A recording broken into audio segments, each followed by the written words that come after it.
Welcome back. We have Mark Bertoli joining us on the show from Abbott Wealth Management. Welcome back to the show. Thank you. Yeah, we're having a topic today, a discussion about something that a lot of people should be doing, but they're not doing. Absolutely. So I said an insider's tip on wealth creation, because everyone wants the insider's tip. So I thought that would be a good segue. So if we could bring up that first slide, it talks a little bit about demographics here in Canada. So there's more people over 65 in Canada than between 0 and 14 years old. Pretty amazing. 3.5% growth rate in that demographic or that age versus, which is 4 times greater than all of Canada. So baby boomers are getting up there, I guess, and you know, 60% of our population are baby boomer families. So that would be the parents and kids. Okay. So huge demographic. And so what's the tip about on wealth creation? That's the big one. If we can go to the next slide. Last week, I spent a good part of the week with a gentleman by the name of John Brown. He's out of Denver, Colorado, but he's done exit planning, the definitive guide for businesses. This is a huge, huge area in the United States. What he was talking about in this designation is applicable to us as Canadians as well. So I thought I would share that tip this week with some of our viewers, because there's both the business owner and there's the opportunity coming to the next generation as a result of this transfer. So if we can go to the next slide, why are baby boomer numbers so important? Preparing a business for the future sale and a win-win situation. So why it's so important is never before in history will we have people retiring in such great numbers. That demographic over 65 and people turning 65 is a huge part. And so we have people that ran a business for 30 years, have a very successful business. Now what do? All their, in a lot of cases, a lot of their net worth is tied up in the value of that business.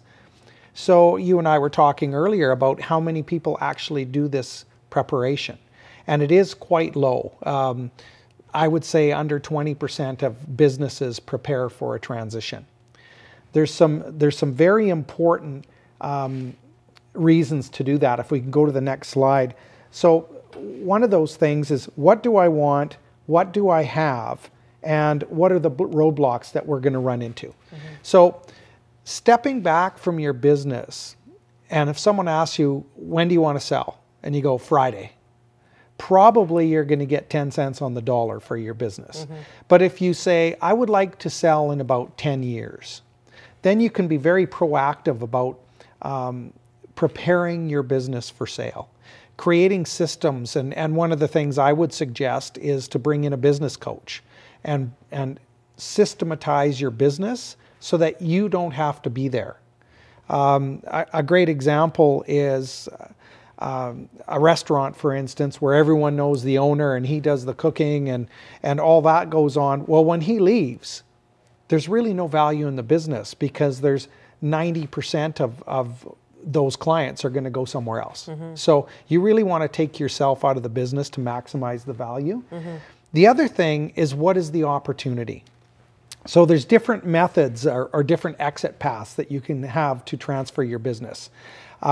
One of the things you could do is transfer to a family member, a third party, or most of the successful business transactions that are happening in the States right now are employees being groomed, trained over a 10-year period to take over and buy the business.